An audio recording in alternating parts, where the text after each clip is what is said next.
Volker Schlöndorff.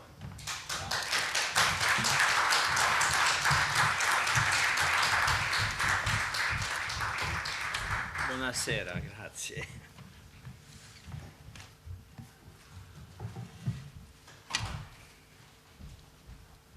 Allora, prima di tutto devo ringraziare Volker che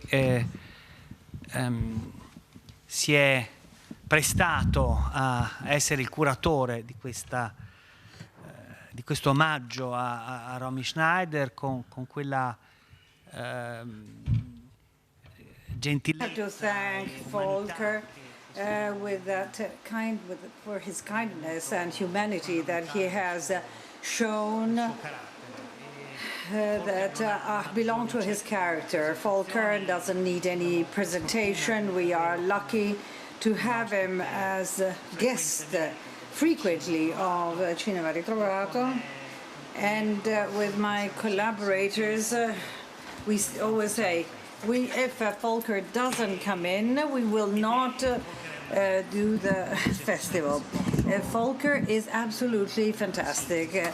Volker is fantastic for the films he has produced, for his personality, because he has an extraordinary personality. This conversation, we try and have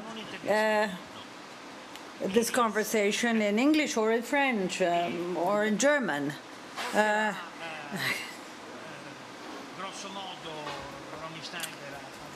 Romy Schneider, if she were alive, she would be your age. You were born both before World War II, just slightly before the onset of the war, and your lives have crossed. But it was interesting to collaborate with you for the setting up of this retrospective.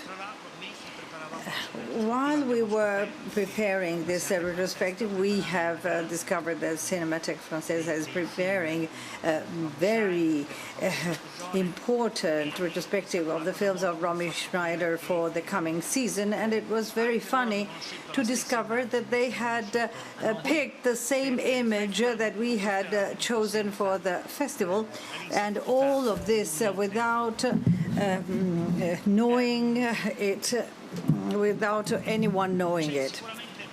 And certainly there is a common aspect between you and between yourselves. But I would follow up the filmography of Romy, and I would like to follow it up with you. So I would like to start from the extraordinary success that she obtains as a very young girl, and she was the daughter of Magda Schneider, a very famous actress of the Nazi epoch, a personal friend of Hitler. And Romy inherits the surname as an artist of the mother, so there is a direct affiliation, in fact, almost an appropriation. In fact, she starts her absolutely brilliant career, which renders her image a sort of fake, plastic, but still very beautiful, colorful, of Germany, of the post-war Germany.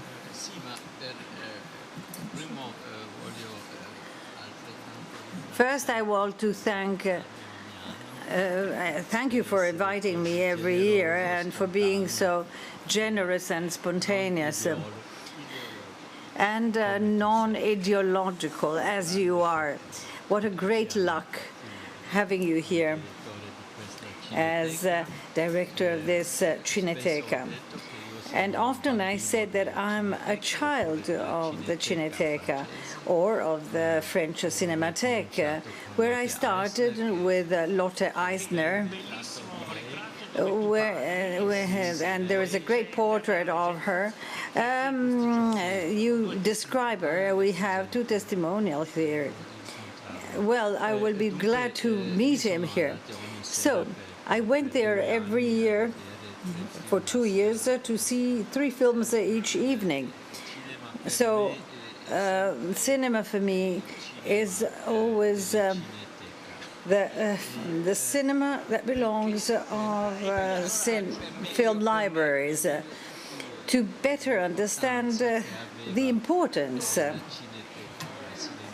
The Cineteca or the Cinematheque in the years end of the 50s and also the 60s. And when the film is made, the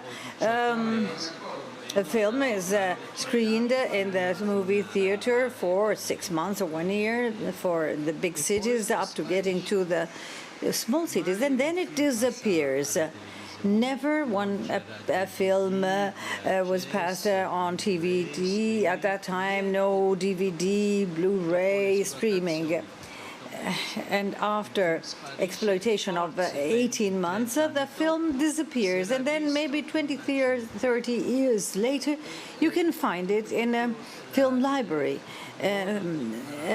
So the way to learn cinema for us was making films or making a box office films in these 18 months, or whether it has such a quality that in 20, 30 years' time there is going to be at least one screening in a film library, in a cinematheque or Cineteca. And now we have all the films handy even on our smartphones. So when I come to the Cineteca, I come here like going to a cathedral, and if not a cathedral, a temple.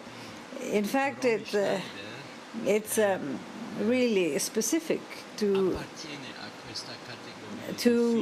Romy Schneider to belong to this category of film that 20, 30, 50 years later can be still seen. Exception made for the first one. Sissi, I was 17 years and already interested in films with in a small German city, and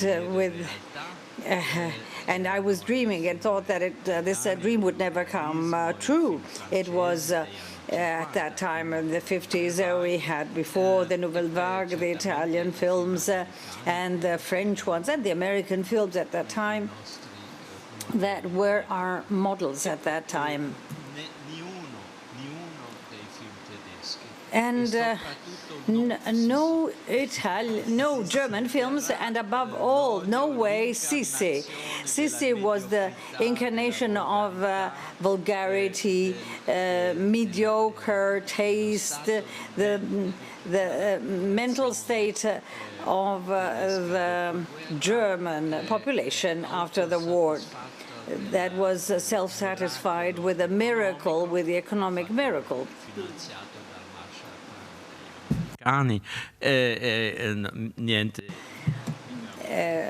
Not financed, funded by the Marshall Plan. So this boom was a standalone boom. And Sissi, the film, was an escape from reality. In this sense, the continuity of Goebbels' cinema that was made so that people in the Nazi time escape from reality, escape and go into the country of dreams. That is cinema. In fact, the actors and directors were the same one that had been working with the UFA of Goebbels, that in the cities were the peak directors in Germany as well as producers, and in Austria even more so. So Sissi was as a revenant comeback of this pure leisure, pure entertainment, and democracy And the Republic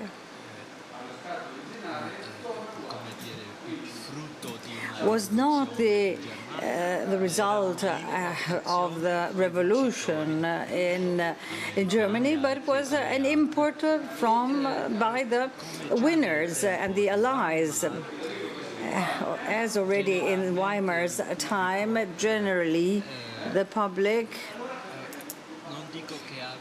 I can't say that they had nostalgia for Hitler, but they had nostalgia for a society and a government that was autocratic as well as paternalistic. And Sisi proposes feudalism as a solution, and I believe that that is one of the keys of the huge success of this film. Not only the princess, the cute Romy, but all this mentality of a world that was well off, without problems, all white,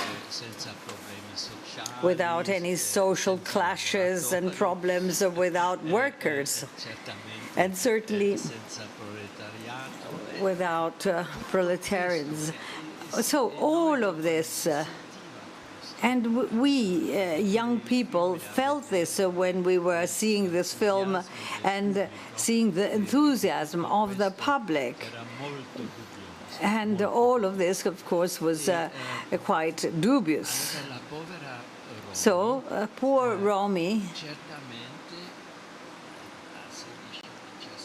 when she was 16, 17 years old, and you have such a success, and you're so successful, you are proud, you're happy, so much money coming in.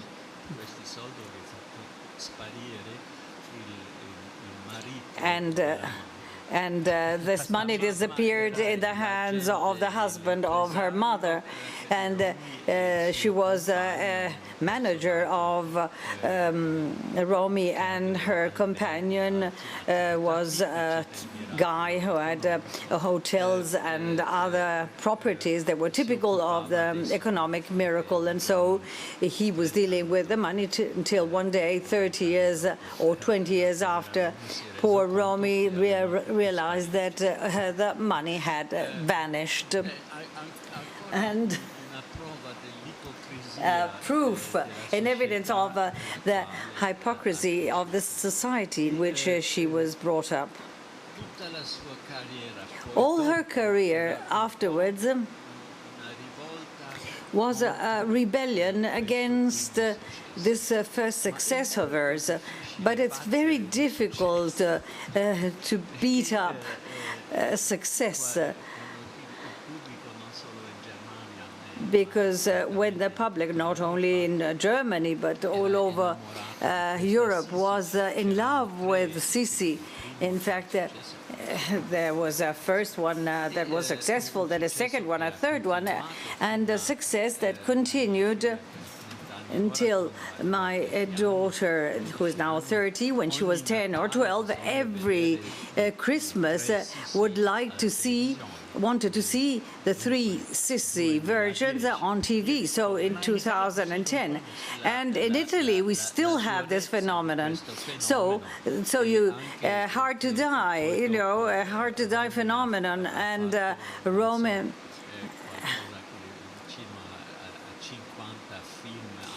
has been playing in 50 films or more. In fact, I cannot even calculate. I think about a little less than 60. Well, I'm happy. I have only 30. So all these films and great success, the spectators are less than the Sisi spectators. It was a huge weight on the shoulder of an actress and a human being, as she was. And so it's probable that the success of the first years was maybe partly or even fully responsible for the tragedy that her life ended up being.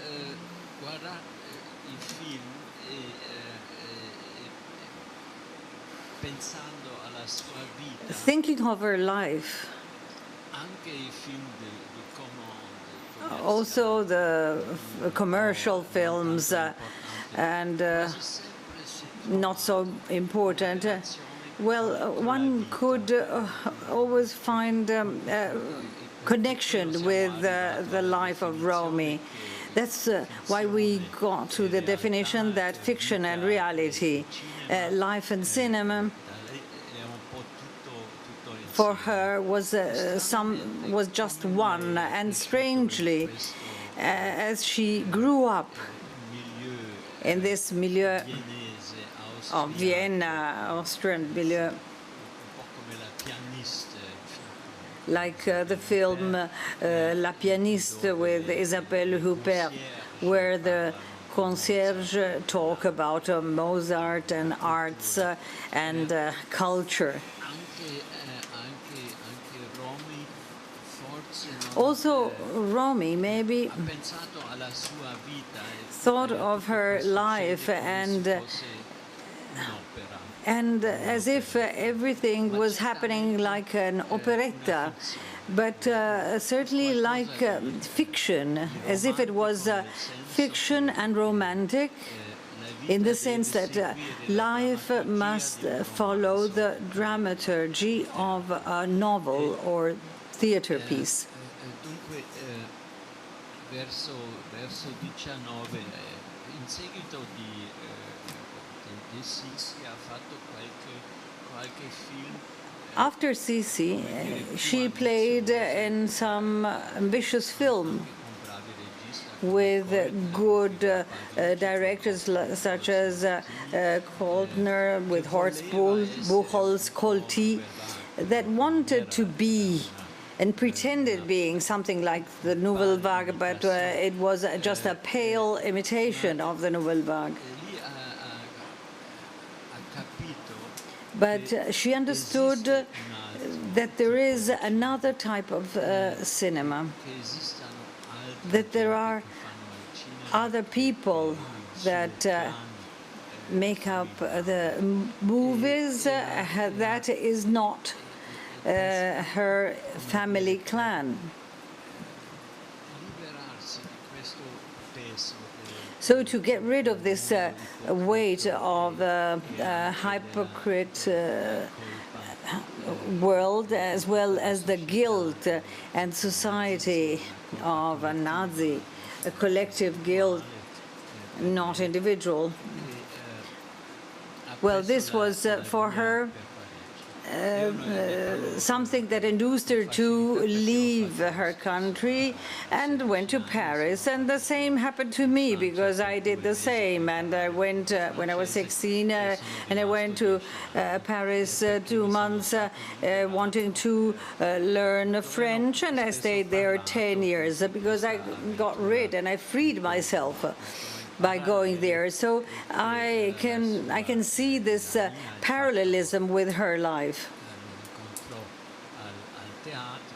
I met her at the theater in Paris, and I worked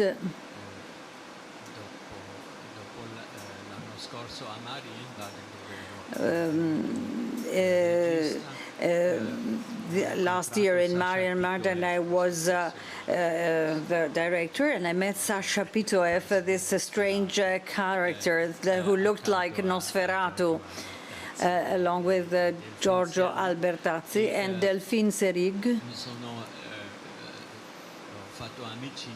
And I was friends to this Sasha, who was a director of a theater in Paris.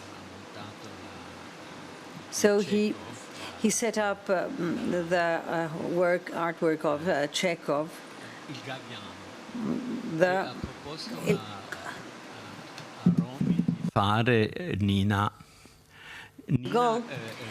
gull, and the same theater, the two the two theaters were not one next to the other, the Theatre of the Ville and the Theatre de Blanche with Visconti and Alain Delon. And there we saw.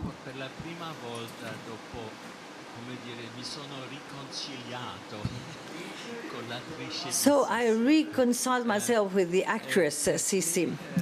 I film che aveva fatto dopo di Sissi non ho visto. I didn't believe in this passage of ROMY into France.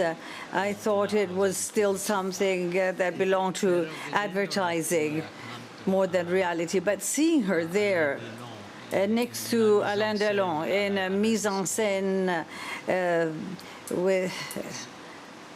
with a Visconti style, with huge Baroque setting and huge palaces and chandeliers and bells ringing. So a type of theater as if Già con dunque Romy the leopard. So the two beautiful Alain Delon and Romy Schneider were very young, 20, 21 years of age, very, very young, and not used to the stage, a theater stage, in the way of playing. So they were cinema actors, so they didn't have the control of a theater hall. So this amateur feature gave a certain charm to the representation that went beyond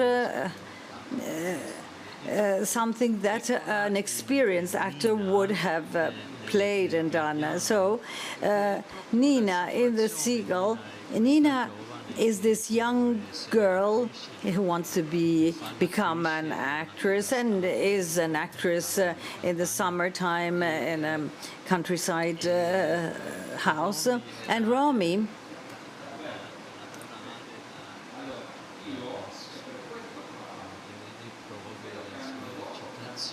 Romy makes rehearsals and does her playing like a good little soldier. The expression is by Louis Malle. She was a little soldier. She really wanted to be there to test and prove to herself and the world that she could be a French actress. But also a theater actress. And once conquered her position, she would be ready to face the true cinema. The cinema in another way. So, in this sense, films, when they're seen this way, they're scattered and very different, while she had a clear-cut idea of her career and what she wanted to do. And there is this element of huge effort because she abandoned her language, her mother tongue, and her world and her mother, and she got into European cinema, theater, Visconti, and she went into another language, and she masters this language, not having studied, because her career was the career of a child artist, and she was ashamed of not having the baccalaureate, and she was 15 when she played in Sissi, and she never put her foot in a school. But she was, at the time, to get to the control of mastering of French was a long time. it was not clear because people weren't sure. I remember when Hélène Cavalier made Combat dans l'île, and Louis Malle was the producer, and I was the assistant of Louis Malle, and I saw a bit of the shooting. And I looked on the set. There were great doubts. Can we give the role of that character to Romy Schneider? How can we do it with her French? And before her there is Trintignant. It's a wonderful actor who played the great school of French actors, the Academy, etc. So he was a 360 degrees actor, and then quite cynically she had the role because people said, well, maybe Sissi will draw audiences. And so she wanted to move away, to shift away from that Sissi. Then producers and distributors used and exploited her and her fame. And so there was really a fight for her, a struggle to be accepted. I don't know, really, the movie that was a great success for her. Her triumph were the film by Claude Sautet, undoubtedly. So all the series of César Rosalie, starting the shows with the Choses de la Vie.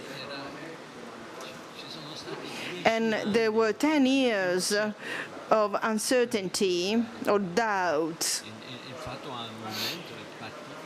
And then she left France to go back to Berlin because she felt that she would not make it somewhat. Well, I would stop a second on Visconti. And the theater, you've given us a very beautiful image.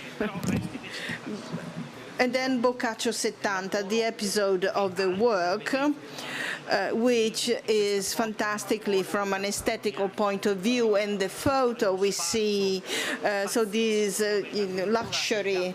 Even the cat is Chanel, wearing Chanel fur. And you told me that also the film Seregen, the last year in Marienbad, all the dresses were made by Chanel. That was the top of the top, really. But you told me that on that set, Sissi disappeared and she started to become Romy. Visconti picked her because she was close to Alain Delon, because she was frail, maybe. So what did he see in her? And so why is this film is a turning point in her career? So the theater or Boccaccio? The episode of Boccaccio 70? Well, probably Visconti worked with her more than any other director up to that point. Several times the work was made several times. There were a lot of rehearsal. I think the rehearsal time was about a year and a half. So a year and a half of rehearsal. So it's an incredible time frame.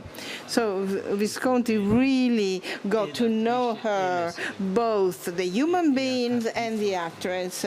And so he understood that there was a hidden treasure, rough-cut diamonds in her. And so this character of the elegant fashionista woman from Milan in Boccaccio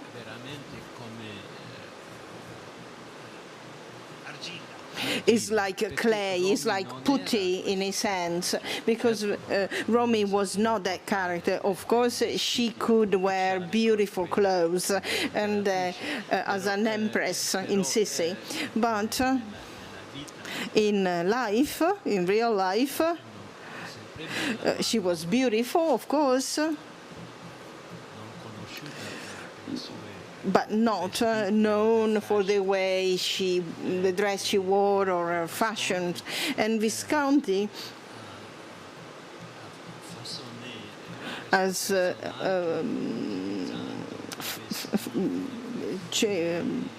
made this character through the accessories, the perfumes, all things, and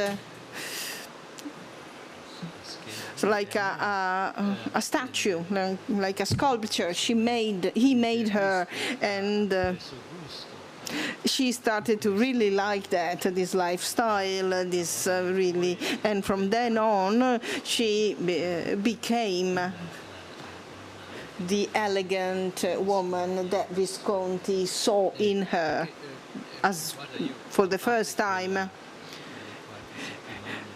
Besides those weeks in theater on the stage, I was 21 years old, and I really didn't meet her. And then we inevitably met later on, two Germans in Paris, of course. I think on a festival, etc. But we never really had the chance to talk, to get close about our experience as expatriates. Two Germans in Paris, do they speak German or French? I don't remember. Well, well, we were talking in French because both of us. The reason why we were in Paris, it was because we did not want to be Germans anymore. So in order to be assimilated, a forced assimilation. And so, of course, it would fail to a given time. Even Romy understood, as I did, that you cannot change culture. You can come close to another culture, but you cannot lose your own. The culture of your mother, of your childhood. So what I know about Romy is not like intimate dinners that we had. No, this is not. But she really wanted to open up, to confess, whether the two movies, the two documentaries that are extraordinary. If you haven't seen them, please, you cannot miss them. So she's really impulsive, as if she was confessing herself, waiting to be absolved, not by God, but by the audiences, or by colleagues, or by human beings in general, humanities in general. The most intimate things are brought into the open, and she talks and talks. There are no secrets around Romy. She's well known. She wanted that people know her for what she is, or what she was, and not to make any confusion between her and Sissi, just to show to everybody that I'm not Sissi. 20 years of work to show that. So in the meaning, I'm not Germany, I'm not that thing, I'm not my mother. So one of the discoveries that you made is La Voleuse by Chapeau, 4 years later, after Boccaccio 70. Why is this film strike you so much? I didn't know this film I've learned about it because a colleague at the time, Peter Fleischmann, was a young colleague, was assistant director, a French film set in Germany that did not exist in other German films, in the mining area, the Ruhr, in a proletarian world, with very good actors, Christian Blesch.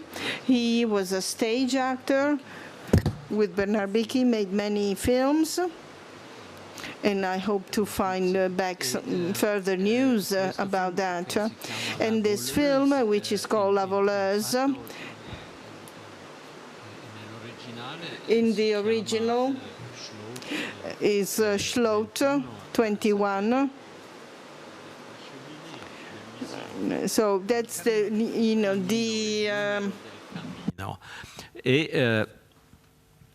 the chimney of the factory, of the production plant, and the story of a married woman. Piuttosto piccolo borghese che proletario. So it's petite bourgeois, and after 7 years of marriage, she tells the husband that she had a baby before marrying him, and she gave the baby away because she was too young and she didn't have the strength to take that responsibility. And she gave it to a couple of workers, miners.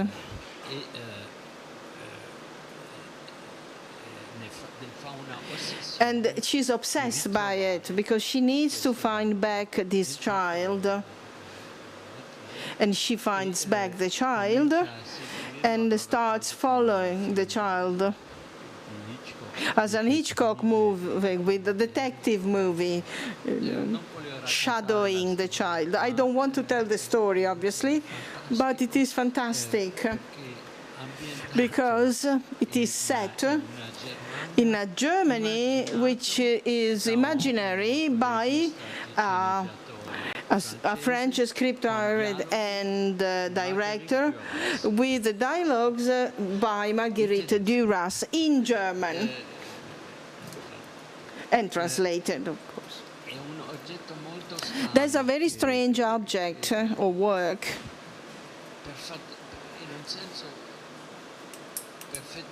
It's perfectly suitable to ROMY.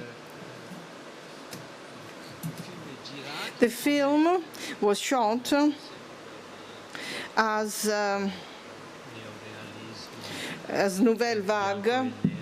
In un'epoca che c'era già il colore e camera spesso. So also there was the camera was on shoulder held, arm held, but maybe the dialogue was too theatrical, too scenic, perhaps because they were written by Marguerite Duras. So this is a movie that should be discovered.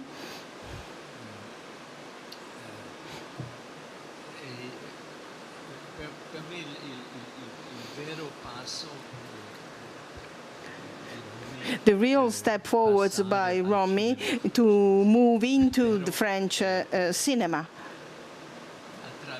through an imaginary Germany.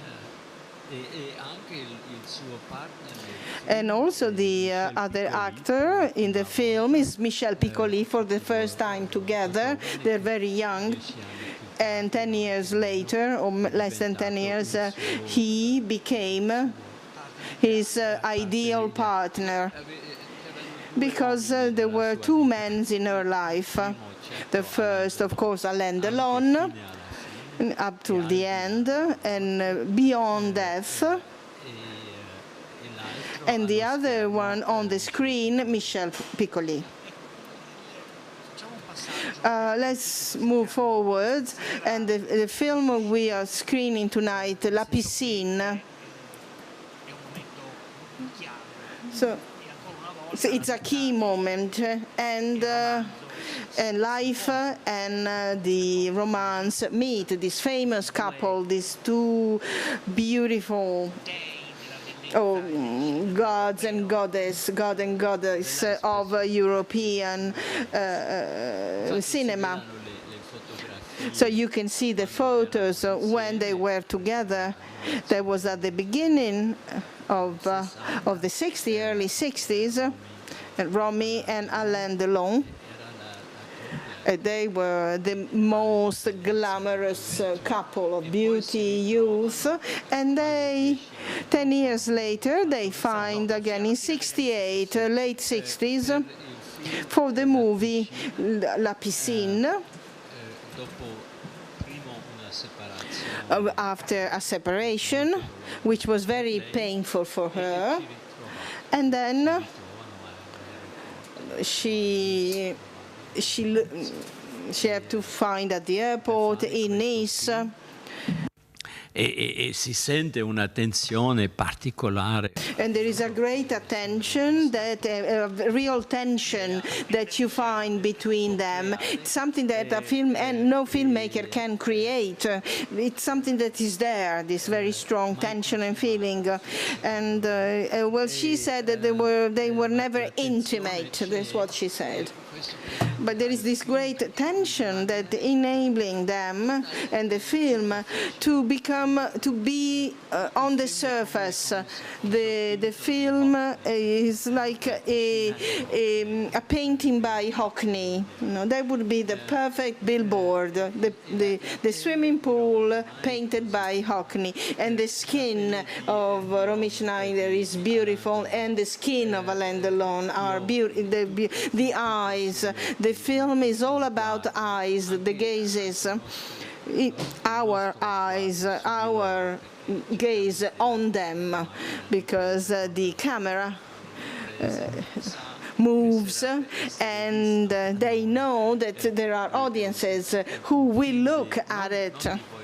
It's not a voyeuristic movie, because so voyeuristic is when you do it by hiding. Instead, it is open. It's a celebration of the glory of skin, sexuality, bodies, and a certain climate that was there.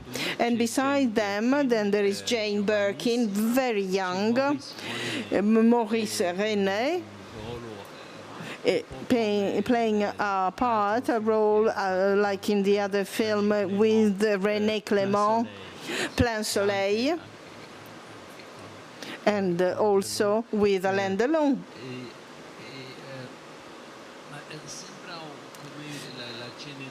It's in the script.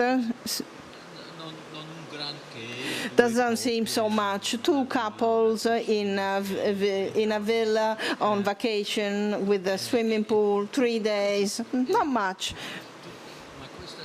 But this surface is written by Jean-Claude Carrière, who had worked with Buñuel and Louis Malle and Pierre Tex.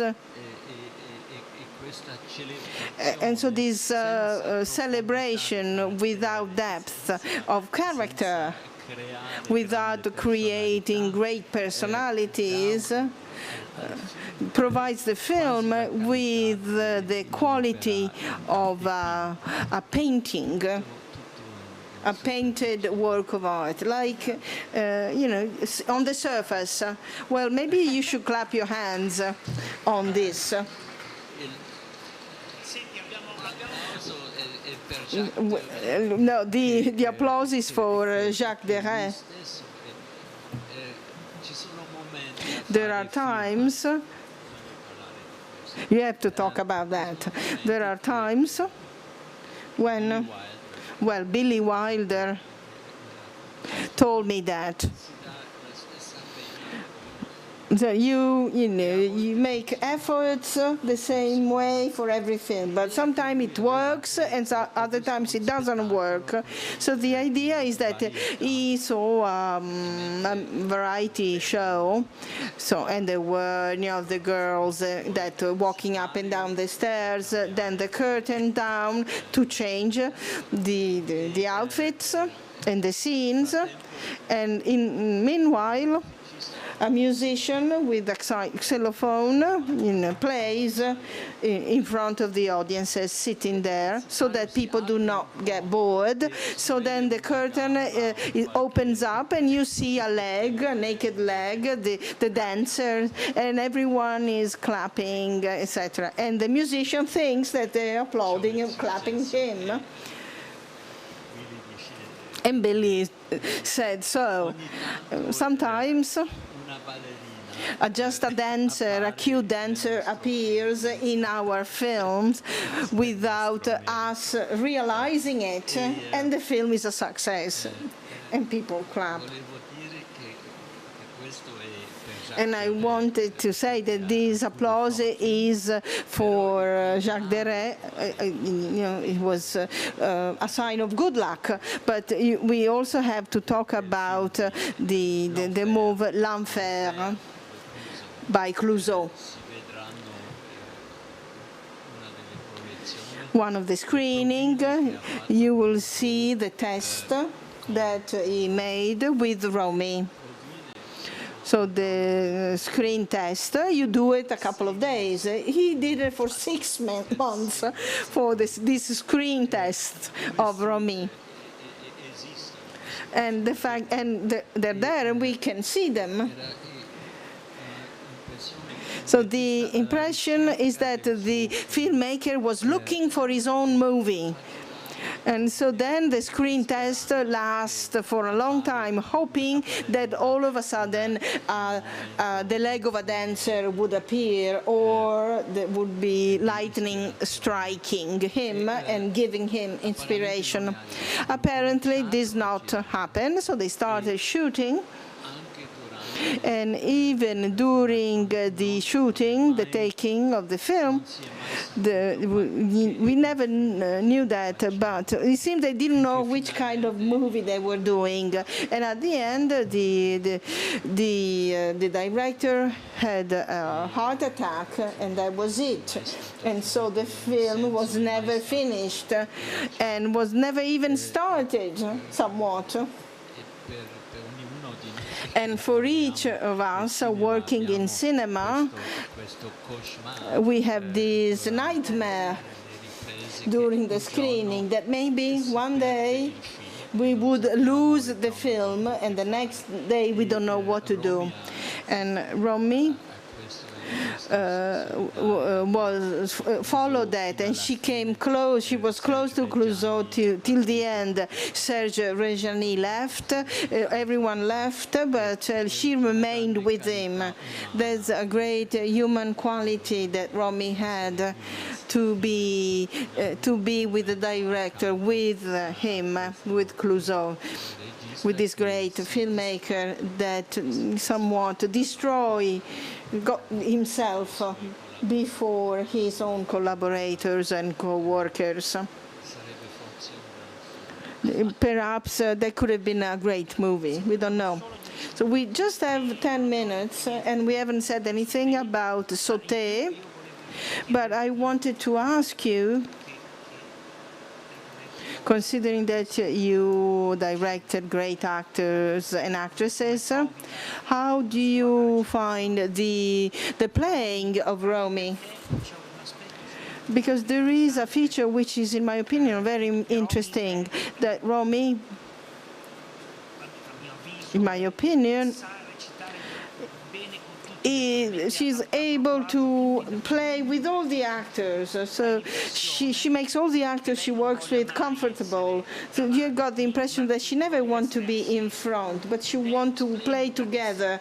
And that's fantastic with Yves Montand. She's beautiful with Michel Piccoli, with all the actors, the good ones and not so good ones. She's fantastic all the time. Yes, that's true. She was not a diva.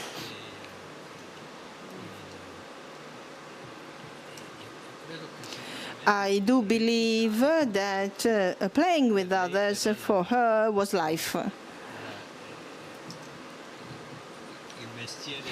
She was the trade of her life, being an actress. Especially at the end, in the last few years, she made one movie after another, constantly. And she called agents, impresarios. As soon as she had a free week, she just wanted to fill with work all the time. And all the other actors and her family were their friends and their family. Claude Sauté certainly was able to exploit, to use this quality. I don't know who said it. I think Sauté said it, that they had a love story, a great passion, but from a professional point of view. That's what he said. So, and everyone working with them, they said they were not too professional, but there was a hidden agreement that only during the work they were a couple. Outside the set, no. And then he came back to his wife after the movie was finished. He went back to his family.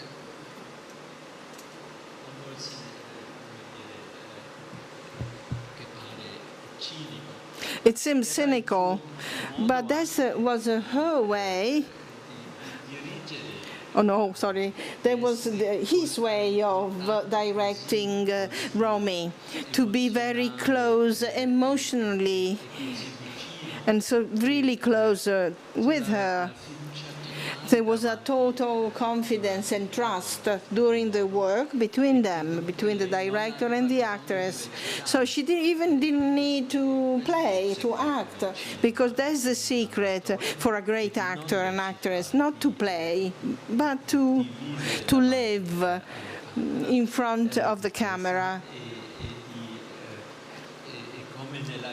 As in life,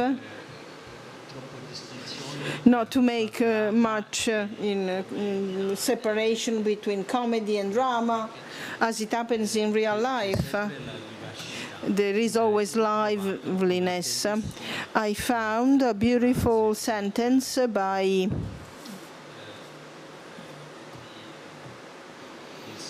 Sauté. I can't find it now, sorry, but it is in the catalogue, where he says that there was something. Okay, I found it. So ROMY is at the same time a lively woman, but also wounded, an actress that knew everything but could never express that feeling. There was their encounter, first encounter. ROMY is liveliness per se. She's animal liveliness with really sudden changes of expression, moving from aggressiveness, which is more really manly, to a really subtle and sweetness and gentleness. So she was not a diva, but she was a real little soldier. But also sometimes she was really mad. She got really mad sometimes, furious, and she was a bit evil in that. But she was very ambiguous, and which is typical of great divas. And I saw her through the camera. She was anguished, focusing, and I saw her moving with nobility and with an ethical approach that somewhat disturbed men. I couldn't find better word to say it. So you can read it page 296 of the catalogue. Now we have to stop. It was really a beautiful thing. I don't know, Volker, how you cannot manage to come here and also to prepare another retrospective of Cinema Ritrovato. Thank you very much to Volker Schlöndorff.